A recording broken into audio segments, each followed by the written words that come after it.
The scent of pine and something else, something wild and untamed, filled the small chamber where they had left me to wait. Outside, a late autumn storm battered against ancient stone walls, wind howling like a creature in pain. I drew my thin robe tighter around my shoulders, but it did little against the chill that had settled deep in my bones. A chill born not just from the cold, but from the knowledge of what awaited me. Tonight, I would share the Alpha King's bed. If I survived until dawn, he would set me free. I paced the worn stone floor, my bare feet nearly silent against the cold surface. The chamber was sparse, a small wooden table with a pitcher of water, a tarnished mirror hanging crookedly on the wall, and a single window too high to reach and too small to escape through. My reflection caught my eye as I passed, pale blonde hair falling in tangled waves past my shoulders, skin like porcelain, eyes wide with fear. I hardly recognized myself. 3 days ago, I had been Elizabeth Winters, nothing more than the daughter of our pack's healer, invisible to most and forgettable to the rest. Now I was a sacrifice, an offering to appease the newly crowned Alpha King after our pack's failed rebellion against his rule. "Remember who you are," my mother had whispered just before they took me away. She had pressed something cold and metallic into my palm, her silver pendant, a crescent moon holding a single star. It had been passed down through generations of healers in our family. "When strength fails, wisdom endures," she had told me. Her final words before guards dragged me from our home. I clutched the pendant now, feeling its familiar edges dig into my palm. The silver should burn werewolf skin, but my touch had always been different. As the daughter of a healer, I carried an immunity to silver, a trait considered useless in a world where physical strength determined everything. But Mother had always insisted it was a gift, not a curse. A sudden silence fell outside my door, interrupting my thoughts. The guards who had been murmuring ceased their conversation. Heavy footsteps approached, and my heart lurched against my ribs. Too soon. It was too soon. The sun had barely set. The wooden door swung open without warning.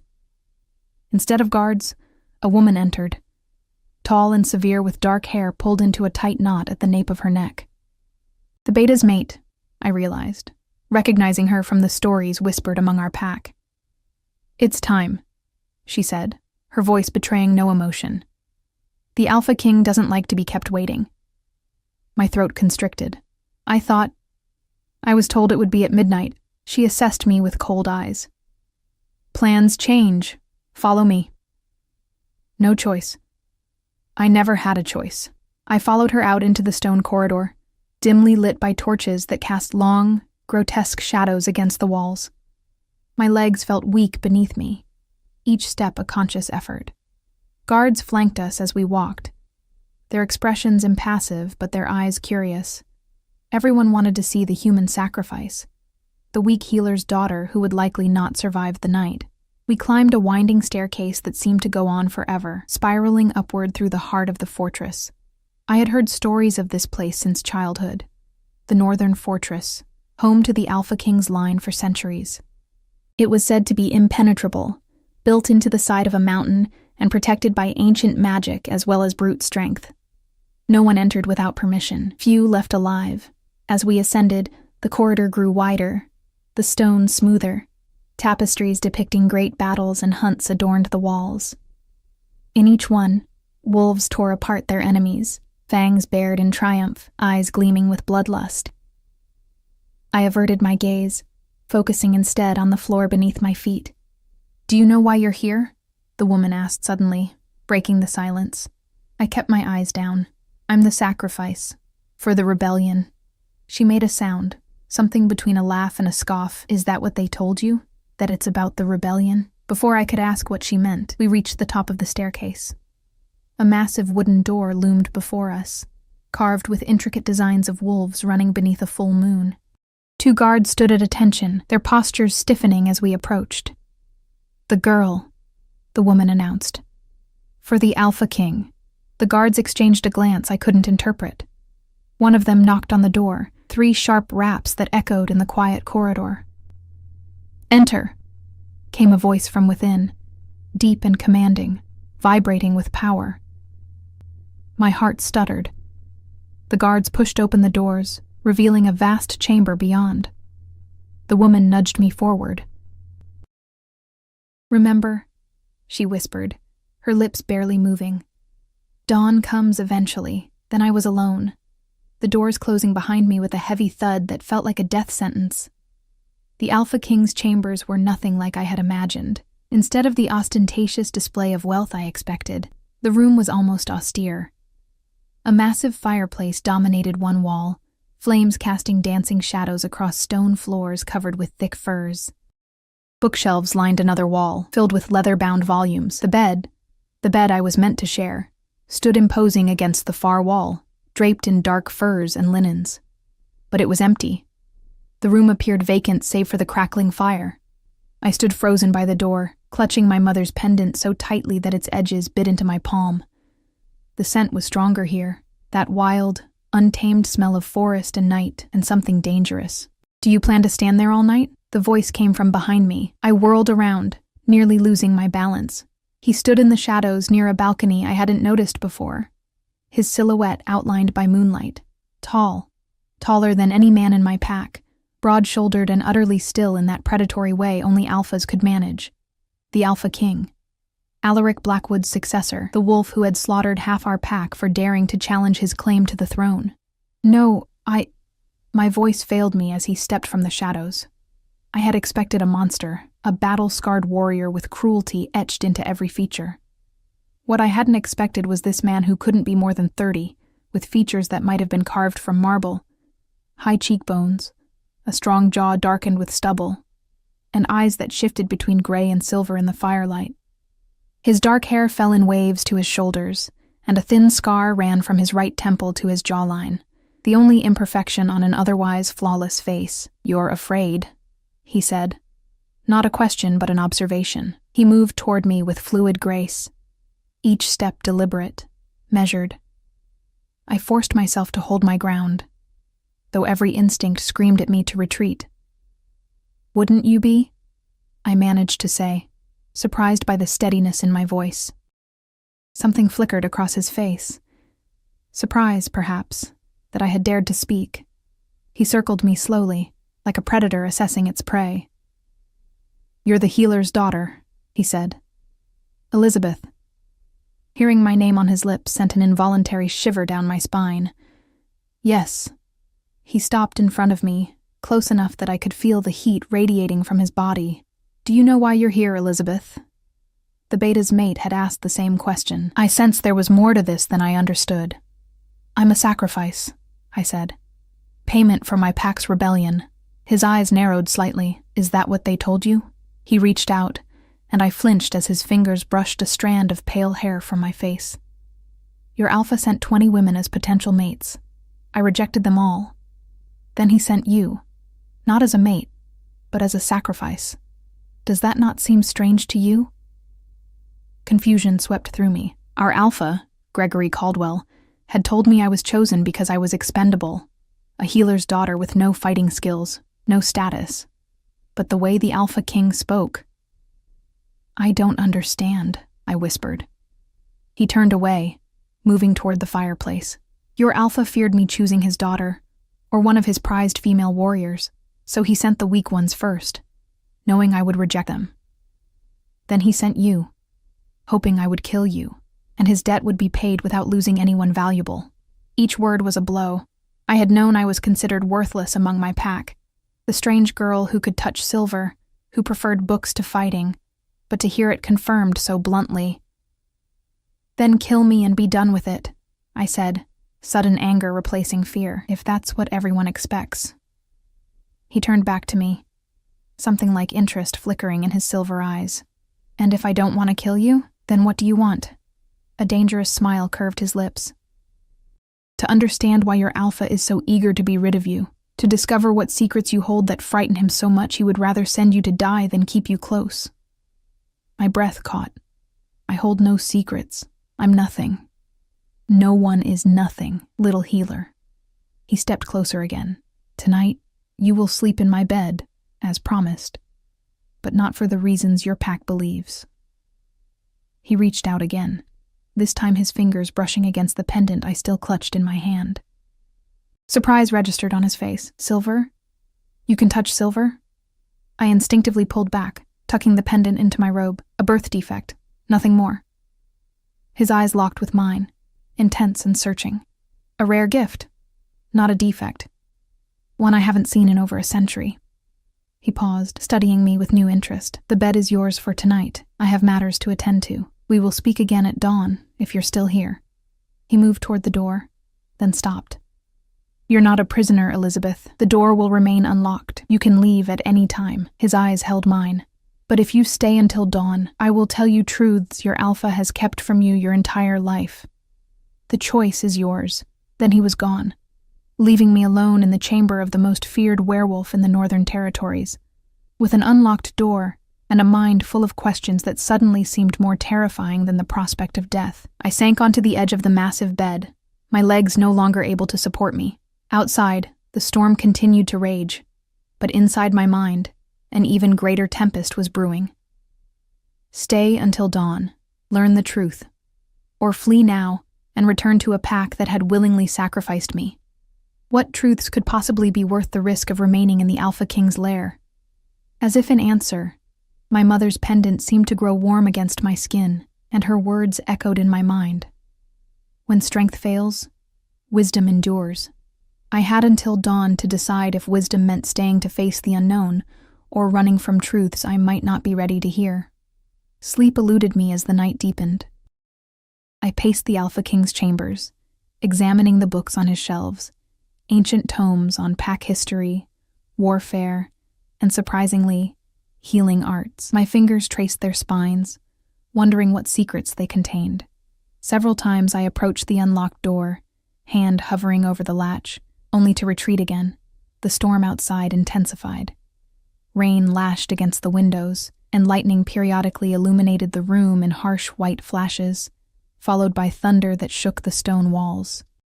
I wrapped myself in a fur throw from the bed, seeking warmth as I considered my options. Return to a pack that saw me as worthless?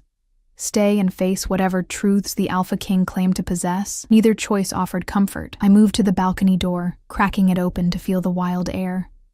The scent of rain and pine rushed in, along with the distant howls of wolves, patrol guards perhaps, or wild wolves seeking shelter from the storm.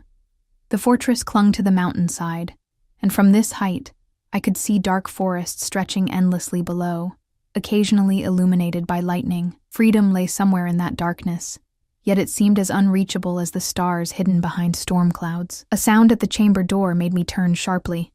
My heart hammered against my ribs, but it wasn't the Alpha King returning. A young woman entered bearing a tray. She couldn't have been much older than my 19 years, with dark hair and wary eyes that widened when she saw me standing by the balcony. "Forgive me," she said, bobbing a quick curtsy. "I thought you might be hungry." I hadn't realized how famished I was until the aroma of fresh bread and soup reached me. "Thank you," I said, approaching cautiously. She set the tray on a small table near the fire. "I'm Mira," she offered, arranging the food with practiced movements. "The king said you might need something to eat." "He did?" I couldn't hide my surprise.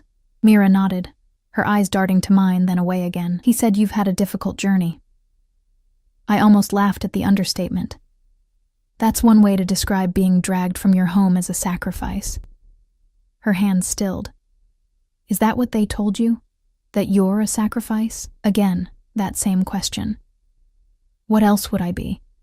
Mira looked toward the door as if fearful of being overheard. "It's not my place to say, miss."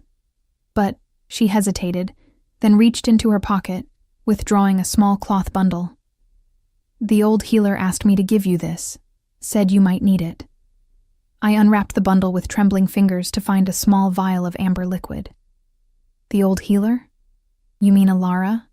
Mira nodded. "She serves the northern packs, has for longer than anyone remembers." I uncorked the vial and inhaled. The scent of herbs and honey with an undertone of something bitter, moonroot extract, a powerful sedative and pain reliever, used only for the most severe injuries. "Why would Alara send this?" She said, "If the night grows too difficult, 3 drops under your tongue will help you sleep without dreams." Mira whispered. But she hopes you won't need it. Before I could question her further, Mira moved toward the door. I'll return for the tray in the morning. She paused, looking back at me with an expression I couldn't quite interpret. Good luck, miss.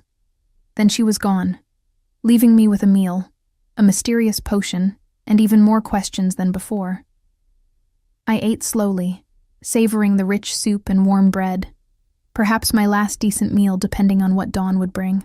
The fire had died down to glowing embers, casting the room in shadowy red light. After finishing, I found myself drawn to the massive bed.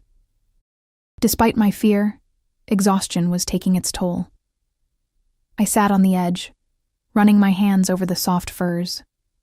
The entire bed was draped in pelts and fine linens, a sharp contrast to the thin straw mattress I'd slept on my entire life.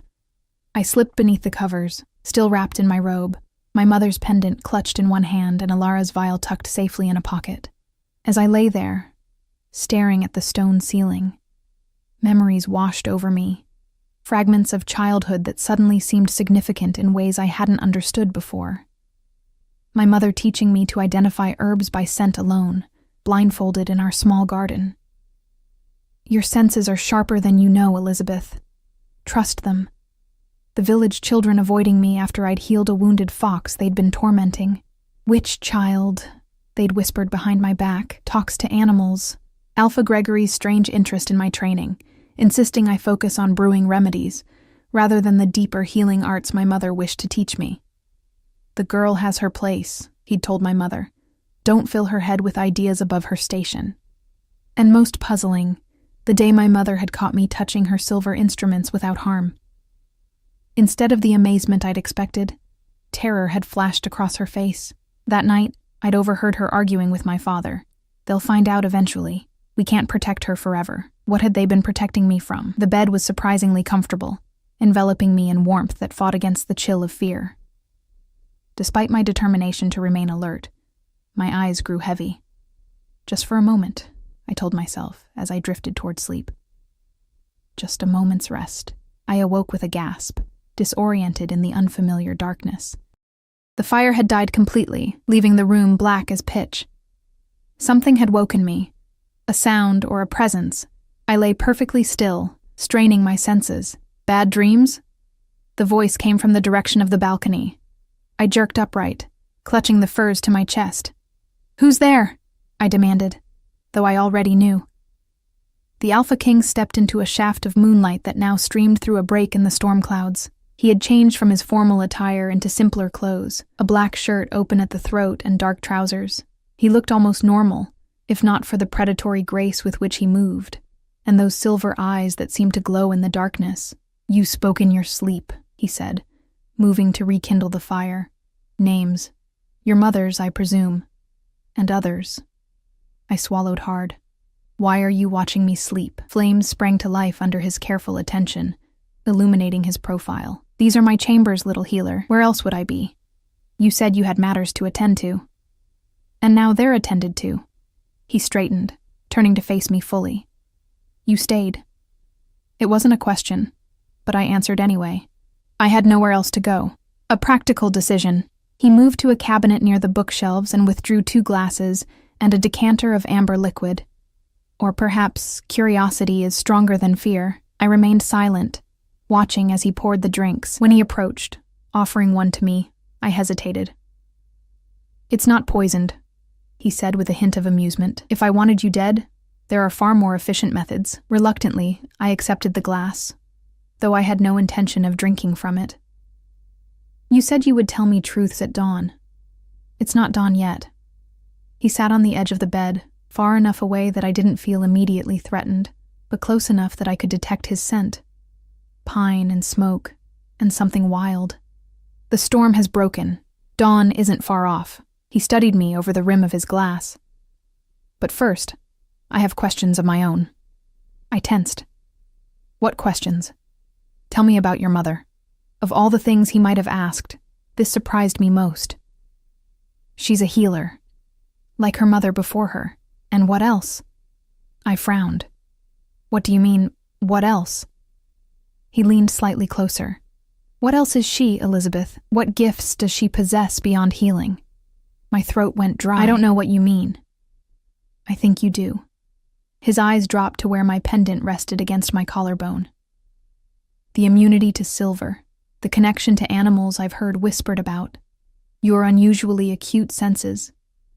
These aren't common traits among werewolves, are they? I shook my head slowly. They're anomalies. Defects. Is that what they told you? His voice had hardened. That you're defective. The directness of his question struck like a physical blow. No one had ever said it so plainly, but I'd heard the whispers, seen the sidelong glances. I'm different, I said finally. Weaker. I can't shift fully. Only partial transformations. My wolf never fully emerges. Understanding dawned in his eyes, and for that, they treated you as lesser. It wasn't a question, so I didn't answer. I didn't need to.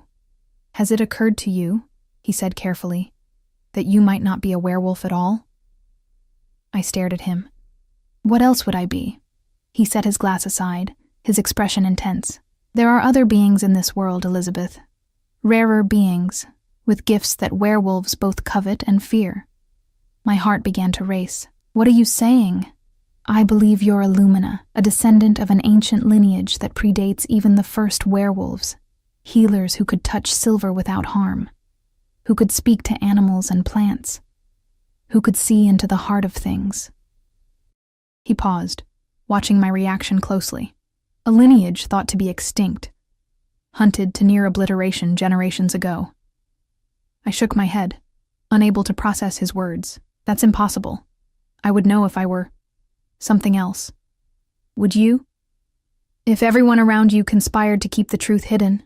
He reached out slowly, his fingers hovering near my pendant without touching it. This symbol, the crescent moon holding a star. It's the ancient mark of the Lumina healers. The room seemed to spin around me. No, I whispered. No, that can't be right. My mother would have told me. Would she? If telling you meant putting your life at risk? His voice gentled.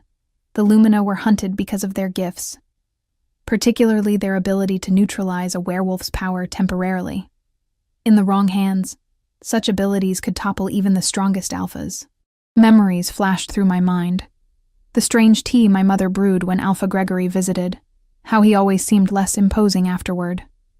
The warnings never to reveal my affinity for silver. The protective spells sewn into my clothes that I'd assumed were merely a mother's superstition. If what you say is true, I said slowly, why would our Alpha keep me alive at all? Why not kill me as a child? The Alpha King's expression darkened. Because Lumina blood has other uses, particularly for aging alphas, desperate to maintain their power. Horror crept through me as understanding dawned.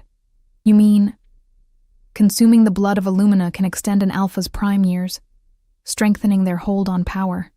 His jaw tightened. It's forbidden magic, blood magic. But there are those who still practice it in secret. I felt ill. And you think our Alpha? I know he has. The evidence is in his unnaturally extended prime, in the mysterious disappearances of healers from surrounding territories over the years.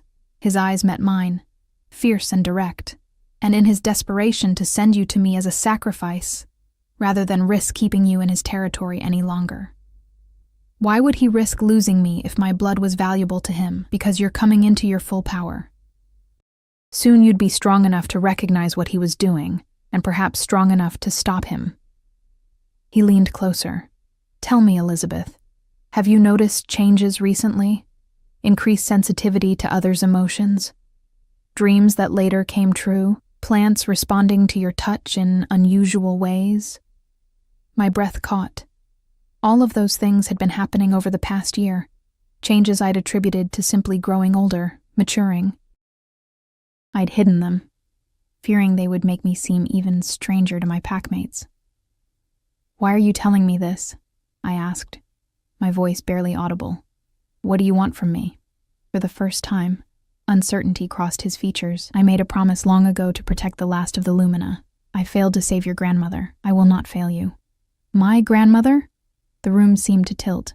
You knew my grandmother? He rose abruptly, moving away from the bed toward the balcony. Dawn approaches, he said, his back to me. You've stayed the night in my bed, as was agreed. You're free to go if you wish. That's it? I demanded, suddenly angry. You tell me everything I've believed about myself is a lie, and then dismiss me? He turned, and the raw emotion in his eyes startled me. I'm offering you a choice, Elizabeth. Something you've rarely been given before. You can return to your pack with your freedom, pretending this night never happened. Or... He hesitated. Or what? Or you can stay. Learn what you truly are. Become what you were born to be. He stepped closer again, intensity radiating from him. But I won't force you. The choice must be yours. Dawn light began to filter through the windows, painting the room in soft gold. The night of my supposed sacrifice was over. I had survived, but nothing would ever be the same. How do I know you're telling the truth? I asked. How do I know this isn't some elaborate trick? He reached slowly into his shirt, withdrawing a pendant identical to the one I wore. The crescent moon holding a star. Because I carry this, given to me by your grandmother with her dying breath, when she made me swear to find and protect her granddaughter. My fingers closed around my own pendant. 2 identical symbols, connecting across time and bloodlines. What's your real name? I whispered, suddenly certain that Alpha King was not how he was truly known. A ghost of a smile touched his lips. Dominic Ravenwood, once sworn protector of the Lumina healers. He extended his hand toward me, and now, it seems, protector of the last Lumina, if she'll accept my protection. Outside, the first true rays of sun broke through the storm clouds. Dawn had arrived, and with it, a choice I never imagined I would face. I stared at Dominic's outstretched hand, my mind reeling with revelations. If I took it, I would be stepping into an unknown future, abandoning everything familiar, however flawed it might be. If I refused, I would return to a pack leader who had apparently been using me, perhaps planning to kill me for my blood. The rational choice seemed obvious, yet I hesitated. My mother, I said finally. I can't leave without knowing she's safe. Something like respect flickered in Dominic's eyes. Your loyalty does you credit. He lowered his hand. What would you have me do? Help me get her out, away from Alpha Gregory. He considered this, his expression thoughtful. It would mean challenging another Alpha's authority, starting a conflict. You've already done that by taking me, I pointed out. And by your own admission, he's practicing forbidden blood magic. Doesn't that justify intervention? A slow smile spread across his face, the first genuine smile I'd seen from him. You argue your case well, little Lumina. Don't call me that, I said automatically. I don't even know what it means to be whatever you say I am. Fair enough. He moved to a large wooden chest at the foot of the bed and opened it, withdrawing clean clothes. Elizabeth, then. He laid the garments on the bed, simple but well-made trousers, a tunic, and a warm cloak. These should fit well enough. Get dressed. We have plans to make if we're to extract your mother without starting a territory war. I eyed the clothes, then him. Turn around.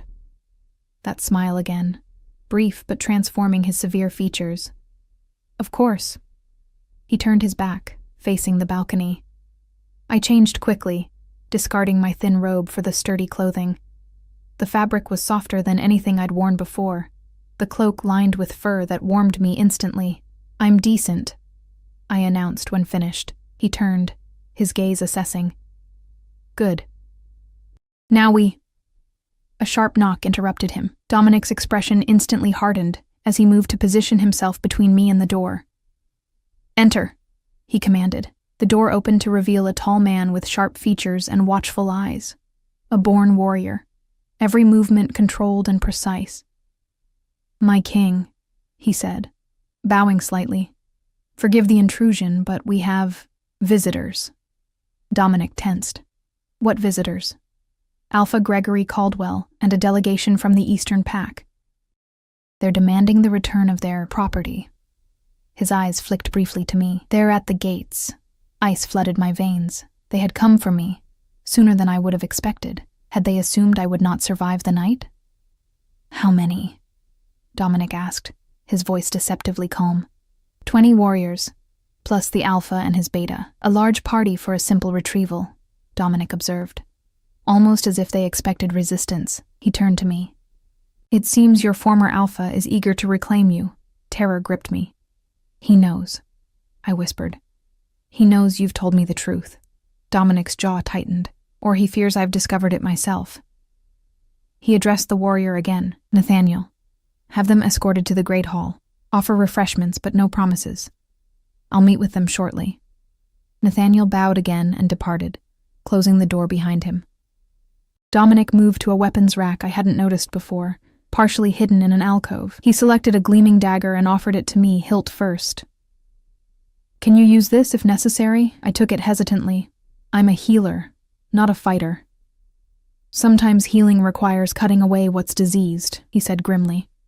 Keep it hidden, but close. I tucked the dagger into my belt, beneath the folds of the tunic. What now? Now, he said, we face your alpha. Together. He studied me intently. Are you afraid? Terrified, I admitted. Good. Fear sharpens the senses. He reached out, adjusting my cloak to better conceal the dagger. Stay close to me. Speak only when spoken to. And remember, you're no longer his to command. We left the chambers, descending the spiral staircase I had climbed the night before. Guards lined the corridors, more than I remembered, all alert and watchful. News of Eastern Pack visitors had clearly put the fortress on edge. As we walked, Dominic spoke in a low voice. Gregory Caldwell has ruled the Eastern Pack for 30 years, far longer than most alphas retain their prime strength. Now we know why. The blood magic, I murmured. Yes, but he's clever. Careful to take only what he could disguise as natural deaths or disappearances. His expression darkened. Your grandmother was different. She knew what he was doing and confronted him. That was her mistake. You said she died. Giving you that pendant? He nodded once, his eyes forward. I was too late to save her, but she told me about you, her daughter's unborn child, made me swear to watch over you from afar until you came of age. You've been watching me all this time? The thought was both comforting and unsettling. From a distance. I couldn't risk Gregory discovering my interest in you. He glanced down at me. When he offered you as a sacrifice, I knew you had begun to manifest your abilities. It was time to intervene. We reached a set of massive wooden doors carved with the same wolf motifs I'd seen throughout the fortress. 2 guards stood at attention, opening the doors as we approached. Dominic paused, looking down at me. Ready? I wasn't, but I nodded anyway. The great hall stretched before us, cavernous and imposing. Stone columns supported a vaulted ceiling, and massive fireplaces blazed at either end. A long table dominated the center, where several members of the Eastern Pack delegation sat drinking from goblets. At the head of the table stood Alpha Gregory, a man I'd known all my life yet suddenly saw with new eyes. He was tall for an Eastern wolf, with graying brown hair and the muscular build of a man half his age. His face, once familiar, now seemed like a mask concealing something sinister beneath. Beside him stood his beta, Marcus, a brutal enforcer known for his cruelty. All conversation ceased as we entered. Every head turned, every gaze fixed on us as we walked the length of the hall. I kept my chin up, fighting the urge to shrink beneath their scrutiny. Alpha King, Gregory greeted, his voice carrying the forced joviality I now recognized as false. I see our offering survived the night, a pleasant surprise. A surprise indeed, Dominic replied coolly, though I wonder why you thought she wouldn't. Gregory's smile didn't reach his eyes. The girl is frail, unsuited for the rigors of royal attention. I flinched internally at being discussed as if I weren't present, but kept my expression neutral as Dominic had instructed. She proved more resilient than you suggested, Dominic said, guiding me to stand beside him at the opposite end of the table. In fact, I find her quite valuable. Gregory's smile faltered. Valuable. She's a defective healer, nothing more. Barely able to shift. Perhaps that's all you allowed her to be. Dominic's voice had taken on a dangerous edge. But I see much more. Tension crackled in the air between the two alphas. I could feel the power emanating from both. Gregory's tainted with something dark and unnatural. Dominic's clean and raw. We've come to retrieve what's ours, Gregory stated, dropping all pretense of friendliness. The girl was sent as a night's entertainment, not a permanent gift. And if I wished to keep her? Dominic's tone was light, but the challenge was unmistakable. Gregory's eyes narrowed. She belongs to our pack, does she? Dominic raised an eyebrow. Tell me, Alpha Caldwell, does your pack make a habit of sacrificing its members? Or was Elizabeth special in some way? A muscle twitched in Gregory's jaw. Our customs are not your concern, Alpha King. They become my concern when they involve blood magic. Dominic let the accusation hang in the air. A ripple of shocked murmurs ran through the hall. Even some of Gregory's own delegation exchanged uneasy glances. Blood magic was taboo, its practice punishable by death under pack law. Gregory's face flushed with anger. You dare accuse me? I do more than accuse, Dominic cut in. I know. As does Elizabeth now. All eyes turned to me. I felt the weight of their stares, but kept my focus on Gregory, watching as calculation replaced anger in his expression. The girl is confused, he said smoothly. Whatever tales she's told you, she's told me nothing, Dominic interrupted again. She didn't need to. The evidence is before us all. He gestured toward Gregory. An alpha maintaining his prime for 3 decades? Healers disappearing throughout the territories? And now, desperate to reclaim the last Lumina before she comes into her full power? Another wave of murmurs, louder this time. The word Lumina passed from lips to ears, a legend suddenly made flesh. Gregory laughed, though the sound held no humor. Lumina? Those are children's tales. The girl is nothing but a weak werewolf, a disappointment to her lineage. Then you won't mind if I test that theory. Dominic gestured, and Nathaniel stepped forward bearing a small wooden box. He opened it to reveal a gleaming silver dagger. Pure silver, deadly to any werewolf. If she's merely a defective werewolf, as you claim, Dominic said, this silver should burn her like any other of our kind. If not... He let the implication hang. Gregory's eyes darted between me and the silver dagger. I could see the calculations running behind his gaze, the desperate search for a way out. This is absurd, he blustered. I won't stand for... It's a simple test, Dominic pressed. Unless you already know the outcome. The hall had gone utterly silent. Even the crackling of the fireplaces seemed muted as all watched this confrontation unfold. Dominic removed the dagger from its box and approached me, offering it hilt first. I hesitated only briefly before taking it, wrapping my fingers firmly around the silver handle. No pain, no burning, no smell of searing flesh that should accompany a werewolf touching pure silver. A collective gasp echoed through the hall. Impossible, someone whispered. Lumina, breathed another voice. Gregory's face contorted with fury. Tricks and illusions, he snarled. The dagger is fake. Is it? Dominic took the dagger from my hand, and in one swift movement, made a small cut on his own palm. He hissed as the silver bit into his flesh, the wound smoking slightly before his accelerated healing began to close it. Seems real enough to me. He turned to the gathered wolves. Alpha Gregory Caldwell has been practicing blood magic, draining Lumina healers to extend his power. He has violated our most sacred laws, betrayed his own pack, and attempted to sacrifice the last known Lumina to cover his crimes. Gregory's control finally shattered. She is mine, he roared, his eyes flashing to amber as his wolf surged forward. Her mother, her grandmother, all mine. Their blood, their power, mine by right of conquest. His admission hung in the air, damning and irrefutable. Marcus, his beta, stepped back, shock evident on his face.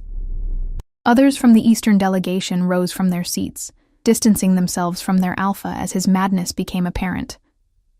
Where is my mother? I demanded, finding my voice at last. What have you done with her? Gregory's eyes fixed on me, hatred burning in their depths. Locked away, little witch. Her usefulness nearly spent. Soon I would have started on you, drop by precious drop, as I did with your grandmother. Rage flared within me, a white-hot fury unlike anything I'd felt before. The dagger in Dominic's hand began to tremble, then flew across the space between us into my outstretched palm.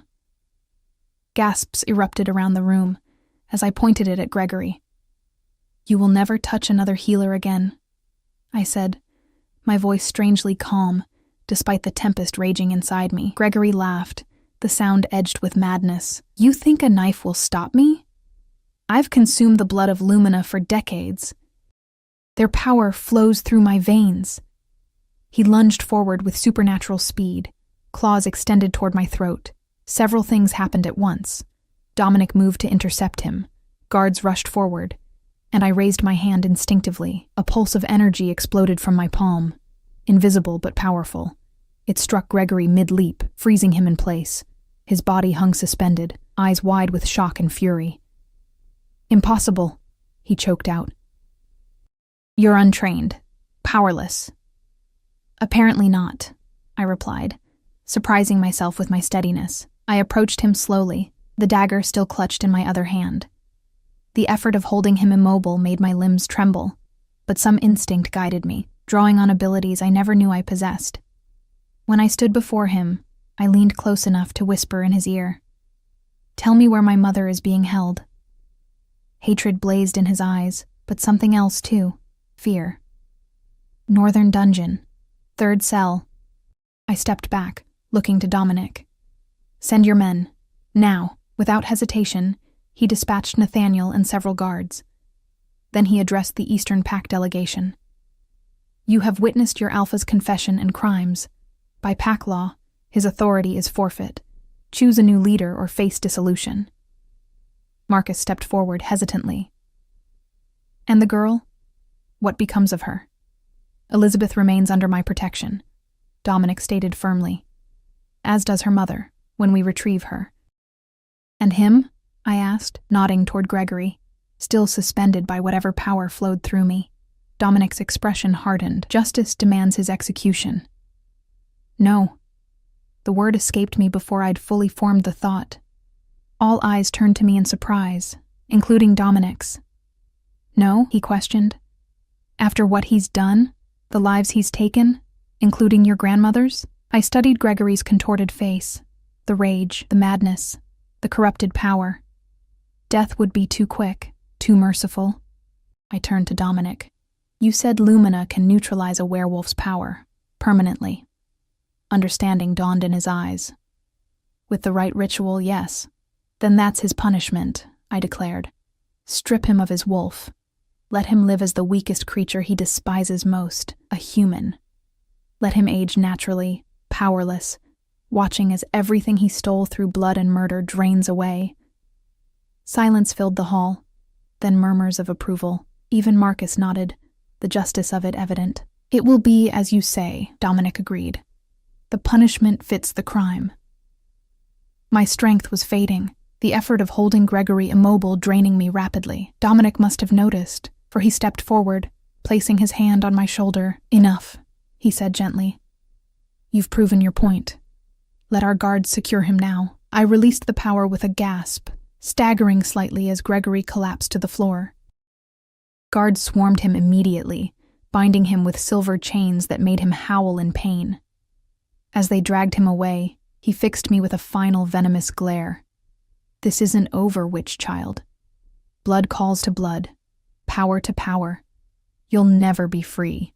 I watched him go, feeling neither triumph nor satisfaction, only a bone-deep exhaustion and an urgent need to find my mother. "You did well," Dominic said quietly beside me, better than I could have hoped. I turned to him, suddenly aware of all the eyes still watching us. "I don't understand what just happened, how I did that." "The Lumina gifts," he explained. "They manifest fully when needed most, often triggered by strong emotion." His expression softened slightly. "We'll have time to explore them properly. For now, let's find your mother." As we left the great hall together, I realized I had taken my first steps into a new life, one filled with unknown powers and dangers, but also, perhaps, with truth and freedom. The night in the Alpha King's bed had not ended with my death, but with a rebirth I never could have imagined. And somewhere in the northern dungeon, my mother waited. The final piece of a puzzle I was only beginning to understand. The northern dungeon smelled of mildew and despair, Torches cast wavering shadows across stone walls as we descended a narrow staircase, each step taking us deeper beneath the fortress. Guards led the way, followed by Dominic, with me close behind. The silver dagger remained tucked in my belt, a comforting weight against my hip. This section hasn't been used in years, Dominic explained, his voice echoing slightly in the confined space. We had no idea Gregory was keeping prisoners here. How could you not know what happens in your own fortress? I asked, unable to keep the accusation from my voice. He glanced back at me, no anger in his expression, only a weary acceptance of the criticism. The northern fortress is vast, parts of it ancient, predating even my grandfather's time. Gregory was granted use of the northern wing when he arrived as part of diplomatic courtesy. His jaw tightened, a courtesy he abused. We reached the bottom of the stairs, entering a long corridor lined with iron-barred cells. Most stood empty, their doors hanging open, but toward the end, a single torch burned outside a closed cell. My heart leaped into my throat. "Mother," I whispered, rushing forward. The guard unlocked the cell door with a heavy iron key. I pushed past him the moment the door swung open, stumbling into the dimly lit space. A thin figure lay curled on a straw pallet in the corner, back to the door. My mother's once thick blonde hair, so like my own, hung limp and dull around her shoulders. She didn't move at the sound of the door, didn't acknowledge our presence at all. "Mother?" I knelt beside her, gently touching her shoulder. She flinched, curling tighter into herself. "Mother, it's me, Elizabeth." Slowly, painfully, she turned. The sight of her face made me gasp, gaunt and pale, with dark hollows beneath her eyes. Those eyes, once bright blue and full of wisdom, now stared blankly, struggling to focus. "Elizabeth?" Her voice was a dry whisper. "No. Impossible. You're gone. Sacrificed." "I'm here," I insisted, taking her cold hands in mine. "I survived. Gregory's been captured. You're safe now." Confusion clouded her features. "Gregory..." She tensed, trying to push herself away from me. "Trick. This is a trick." "It's not a trick," I promised, tears welling in my eyes. "Feel me, Mother. I pressed her palm to my cheek, letting her feel my warmth, my tears. Something flickered in her eyes, recognition struggling through layers of fear and disorientation. "Elizabeth," she breathed, more certainty in her voice. "My daughter." Her gaze shifted past me to where Dominic stood watching from the doorway. Fresh fear washed over her face. "No. The Alpha King. You can't be here. He helped me," I explained quickly. "He protected me. He knows what we are, Mother, what I am." Her eyes widened. "You know? I know we're Lumina," I said softly. "I know Gregory was using you, using us, for blood magic. I know about Grandmother." A sob escaped her. "I tried to protect you, to hide what you are. I understand now." I helped her sit up, supporting her frail body, but no more hiding, no more lies. Dominic approached slowly, kneeling beside us. "Helen Winters," he said, his voice gentler than I'd heard it before. "I made a promise to your mother, a promise I intend to keep." My mother stared at him, recognition dawning. "You were there? When she died?" He nodded once. "I was. Too late to save her, but in time to hear her final wishes." He reached inside his shirt, withdrawing the pendant, twin to the one I wore. She entrusted this to me, along with the duty to protect her daughter and granddaughter. Mother reached out with trembling fingers, touching the pendant. "All these years, you watched over us?" "From a distance, yes, until Gregory forced my hand by sending Elizabeth to me." His eyes met mine briefly, a miscalculation on his part. A weak smile touched my mother's lips. "He never understood. The Lumina. Our power doesn't come from dominance, but from connection." She squeezed my hand. "And love. Can you stand?" I asked, concern washing through me at how frail she felt beneath my hands. "We need to get you out of here." She nodded, though uncertainty clouded her expression. "I think so. Took blood yesterday. I'm still weak." Rage flared inside me again at the thought of Gregory draining my mother's blood, stealing her strength to fuel his perverted power. I felt the same strange energy stirring within me that had manifested in the Great Hall, but I pushed it down. focusing instead on helping my mother to her feet. Dominic stepped forward. "Allow me," he said, and with surprising gentleness, lifted my mother into his arms. She weighed almost nothing, her once strong healer's body reduced to skin and bone. "We'll take her to the eastern chambers," Dominic instructed the guards. "Send for Alara immediately." "Alara?" I questioned as we ascended the stairs. "I thought grandmother was dead." "Your grandmother Alara, yes," he clarified. "But there is another Alara, a distant cousin of your line. She serves as healer to the northern packs. The one who sent the vial with Mira," I realized. My mother's eyes found mine. "Vial? What vial?" "Moonroot extract," I explained. "Alara sent it in case the night became too difficult." Understanding flickered in my mother's eyes. "Not moonroot," she whispered. "Lumina elixir, our strength, distilled." A ghost of a smile touched her lips. "She was preparing you." We emerged from the dungeon into sunlight streaming through high windows. Servants and guards stared openly as we passed, word of what had happened in the great hall clearly having spread throughout the fortress. I walked beside Dominic as he carried my mother. My head held high despite their curious gazes. The eastern chambers were bright and airy, with large windows overlooking a garden now golden in the autumn sun. Dominic laid my mother gently on a large bed piled with soft blankets. A fire already blazed in the hearth, warming the room. "Rest," he told her. "Alara will be here soon. You're safe now. Both of you." My mother's eyes held his for a long moment. "Thank you," she said simply. Then she turned to me, reaching for my hand. "My daughter. My brave girl." I sat beside her on the bed, holding her cold fingers between my warm ones. "I should have known," I said. "I should have seen what was happening." She shook her head weakly. "I hid it from you. We all did. Your father, your grandmother, me. We thought it was the only way to keep you safe. Father knew?" This revelation stung unexpectedly.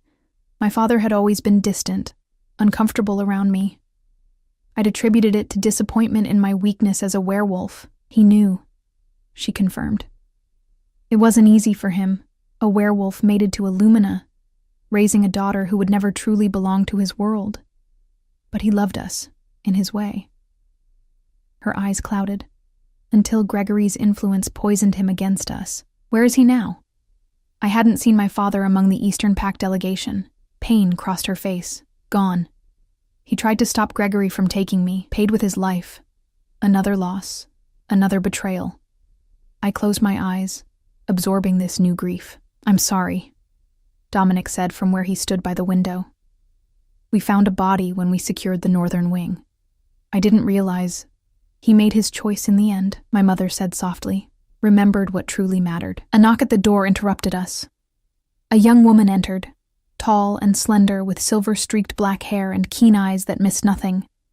She carried a worn leather bag that gave off the familiar sense of healing herbs. "Alara," Dominic greeted her. She nodded to him but moved immediately to the bedside, her focus entirely on my mother. "Helen," she said, her voice warm with familiarity. "You've endured much." "As have we all," my mother replied. Alara turned to me, her gaze intensely analytical. "So you are Elizabeth, the last pure-blooded Lumina." She reached out, touching my cheek with cool fingers. "You've manifested already. I can sense it." "In the Great Hall," Dominic confirmed. She stopped Gregory mid-attack, held him immobile. Alara's eyebrows rose. Impressive for one untrained. She set her bag on the bed, opening it to reveal vials and packets of herbs. But dangerous. Uncontrolled power can turn inward, harm its wielder. "You'll teach her," my mother said. Not a question, but a statement. "If she wishes to learn." Alara looked at me directly. "The path of a Lumina is not easy, child. Especially now, when so few of us remain." "How many?" I asked. "Pure-blooded like you and your mother? Perhaps a dozen scattered across the territories. Mixed-blooded with diluted gifts? Maybe 100. She began mixing herbs in a small bowl. "We survive by staying hidden, using our gifts sparingly. But hiding hasn't protected us," I argued. "Gregory found you anyway. Used you. Killed my grandmother. Elizabeth, my mother cautioned. But Alara raised a hand. She's right, Helen. Our secrecy has become a weakness, not a strength. She added water to her herb mixture, stirring it into a paste. Perhaps it's time for a new approach. Dominic moved closer. What are you suggesting?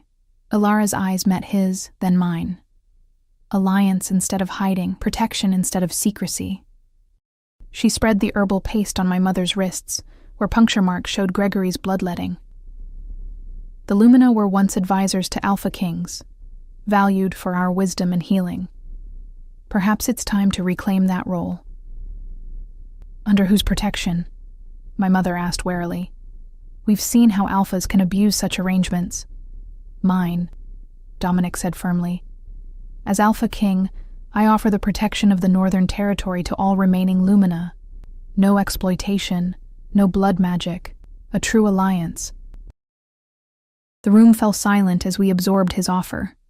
It was unprecedented, Alphas and Lumina working openly together after generations of persecution and hiding. And what would you expect in return? I asked, still cautious despite everything he'd done to help us. Your counsel, he replied simply. Your healing, your perspective, nothing more. And if we refuse? My mother's voice was weak but determined. Then you remain free to go wherever you wish, he said. My protection extends regardless of your choice to stay or leave. I studied him, searching for deception, but finding none. Why would you do this? What do you gain? A shadow passed over his features.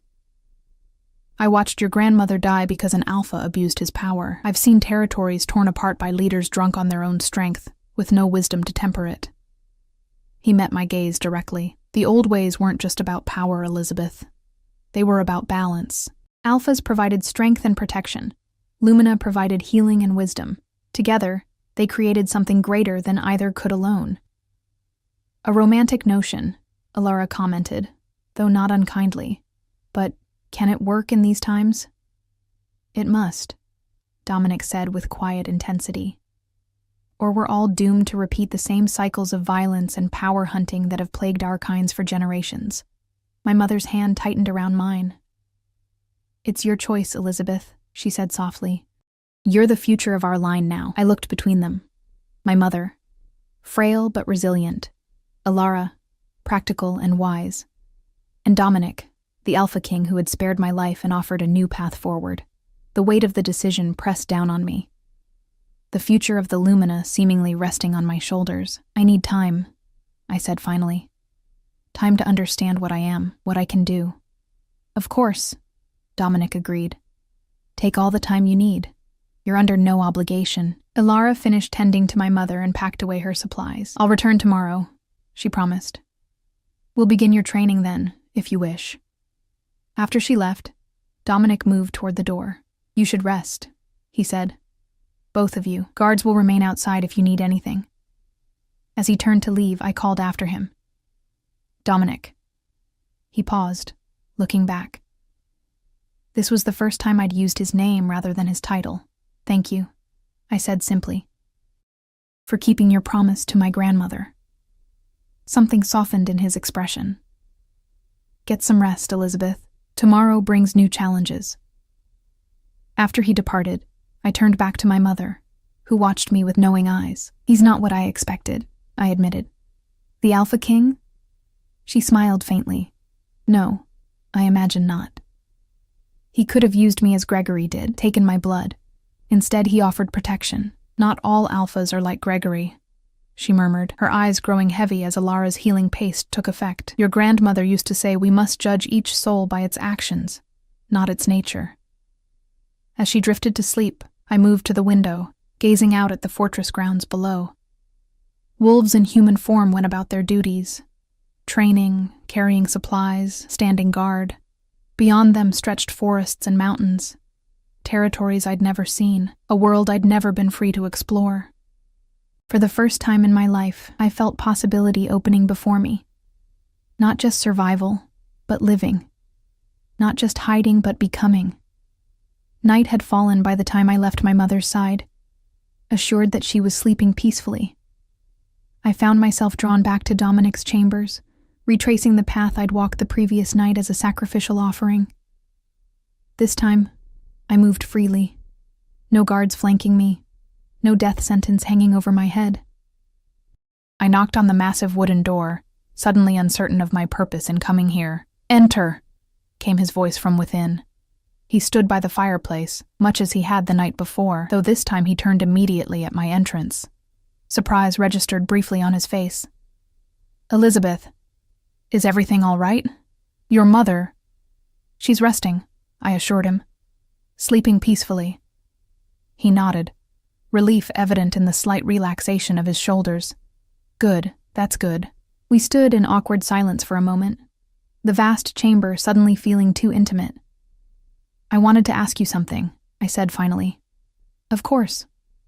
I moved closer, stopping a few paces from him. "Last night, when you said I could leave at any time, was that true? Or was it a test?" He considered me thoughtfully. "It was true, and perhaps also a test, though not in the way you might think." "What do you mean?" "I needed to know if you would choose your own path, or simply follow the one laid before you." His eyes reflected the firelight. "Illumina's power is in her choices, Elizabeth, in her will. If you had stayed out of fear or obligation, your gifts would never fully manifest. And if I had left, I would have let you go," he said simply, "and hoped our paths might cross again someday." Another silence fell between us, this one charged with unspoken possibilities. "The future you described," I said carefully. "Alphas and Lumina working together. Is it truly possible?" "I don't know," he admitted. "But I believe it's worth trying." He took a step closer. "You showed remarkable strength today. Not just in your power, but in your mercy toward Gregory." "It wasn't mercy," I countered. "Living without his wolf, without power. For him, that's worse than death, perhaps. But it was justice, not vengeance." His expression grew serious. "It's why I believe you could help reshape the territories, Elizabeth. Not just as a Lumina, but as the woman you are." My heart quickened at his words, at the respect evident in his tone. No one had ever spoken to me this way. As if I mattered, as if my thoughts and choices held weight. "I'll stay," I said, the decision crystallizing as I spoke it, "at least until my mother is fully recovered. Until I understand what I am and what I can do." Relief washed across his features, quickly masked but unmistakable. "The Northern Territory welcomes you, Elizabeth Winters, as does its king." Our eyes held for a long moment, and I felt something shift between us, something that had begun the night I survived in his bed and had deepened through the trials of the day. Not romance, not yet, but possibility. Recognition of kindred spirits bound by promises and choices. Outside, wolves howled in the distance, not in mourning or hunger, but in the simple joy of running beneath the stars. For the first time, I didn't hear their cries as something alien to me, but as a song I might someday understand. I was neither wolf nor ordinary human. I was Lumina, the last of my bloodline perhaps, but not the end of my kind story. Whatever path stretched before me, I would walk it with open eyes and an unbroken spirit. The night that was meant to end in my death had instead given birth to a new beginning, not just for me, but perhaps for all those caught between worlds of power and wisdom, strength and healing. The future remained unwritten, full of dangers and possibilities in equal measure. But for now, standing in the chambers of the Alpha King who had become my unlikely ally, I felt something I had never truly known before. I felt free.